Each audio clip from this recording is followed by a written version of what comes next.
ഇന്നലെ കൊല്ലത്ത് ഒരു കുട്ടി ഷോക്കേറ്റ് ദാരുണമായി മരണപ്പെട്ടു.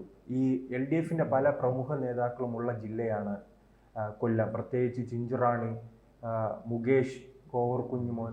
പക്ഷെ ആരെയും ഈ മരണത്തിന് പിന്നാലെ ഒരു പ്രതികരണവുമായിട്ട് പോലും കണ്ടിട്ടില്ല. ചിഞ്ചുറാണി പ്രതികരിച്ചു, അതെല്ലാം കുട്ടി ചെയ്ത കുറ്റമാണ്, മുഴുവൻ ആ കുട്ടിയുടെ തലയിൽ കിട്ടി. പക്ഷെ മുകേഷിനെ കണ്ടിട്ടില്ല, കോവൂർ കുഞ്ഞുമോനെ കണ്ടിട്ടില്ല. ഈ നേതാക്കളെല്ലാം എവിടെ പോയി? അല്ല, ചിഞ്ചുറാണി ഡാൻസ് ചെയ്തല്ലോ അല്ലേ? ഡാൻസിലായിരുന്നു. വയനാട്ടിലെ ജനങ്ങളെ കാട്ടാനയും കടുവയും കൊല്ലുകയും പിടിക്കുകയും ഒക്കെ ചെയ്യുമ്പോൾ പിന്നെ നമ്മുടെ ശശീന്ദ്രൻ കോഴിക്കോട് ആനന്ദ നൃത്തം ചവിട്ടിക്കൊണ്ട് ഒന്ന് ആലോചിച്ച് നോക്കാം.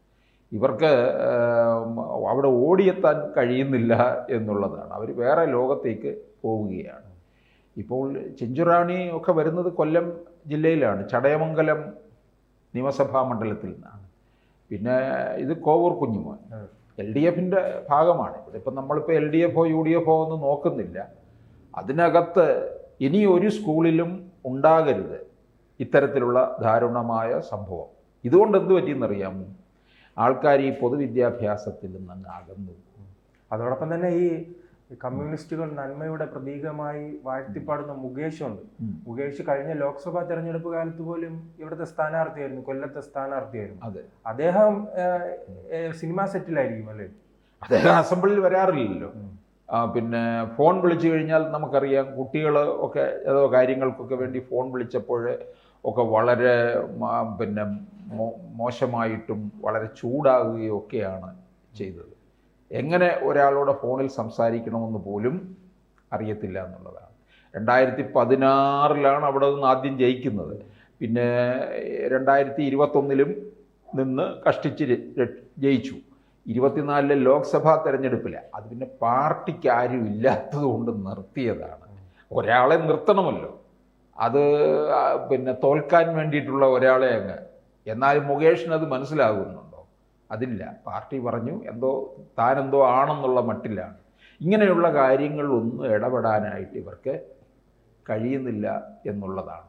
അതുകൊണ്ടൊക്കെയാണ് ഇപ്പോൾ കണ്ട ഇന്നത്തെ പത്രങ്ങളിലെ ആ സ്കൂളിൻ്റെ ആ ക്ലാസ് മുറിയുടെ പടം കൊടുത്തിരിക്കുന്ന കണ്ടു. ഒന്ന് ആലോചിച്ച് നോക്ക്.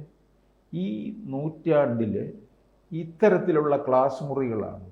ഓരോ ഇടങ്ങളിലൊക്കെ ഹൈടെക്കാണ് ക്ലാസ് റൂമൊക്കെ എന്ന് പറയുന്നത്. അത് സർക്കാരിൻ്റെ ആയാൽ പോലും അത്തരത്തിലേക്ക് വരണം.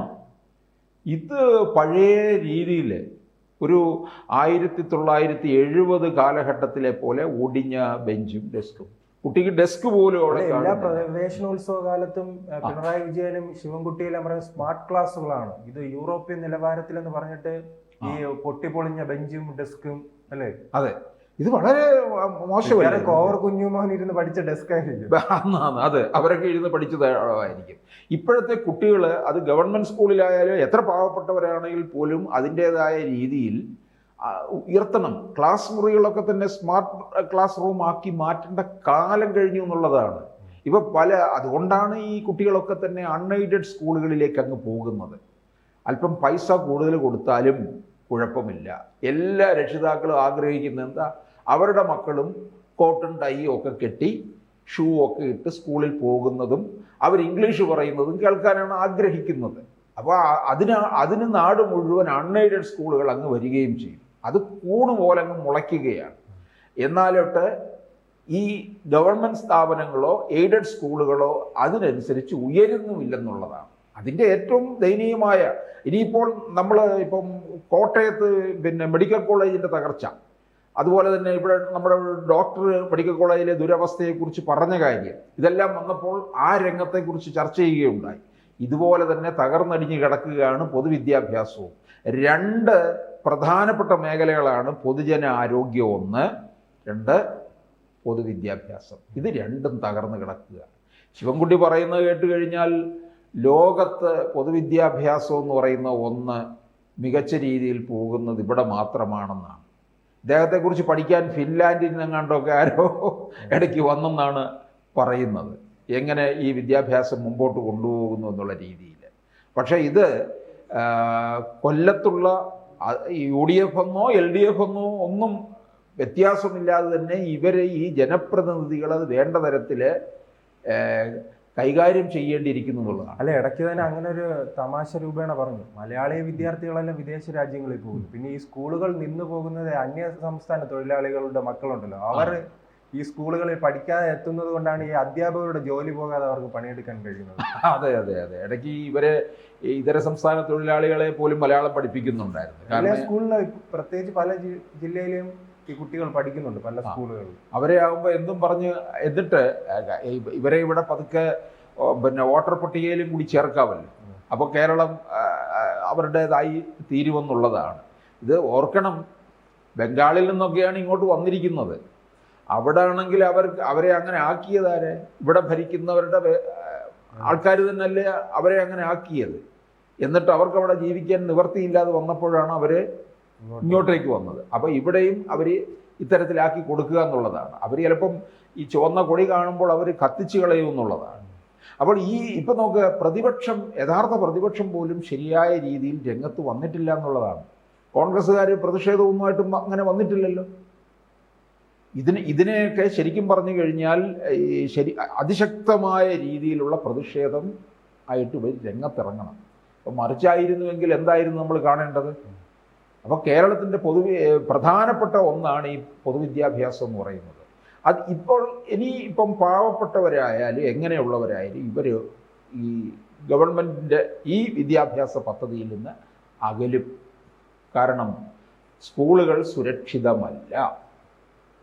അവിടെ നിന്ന് കിട്ടുന്ന കാര്യങ്ങളുടെ ഇതിലല്ല, അവന് അവിടെ വേണ്ടത്ര രീതിയിൽ സ്വതന്ത്രമായിട്ടുള്ള കളിസ്ഥലം കാണത്തില്ല, ക്ലാസ് മുറികളിൽ സുരക്ഷിതമല്ല.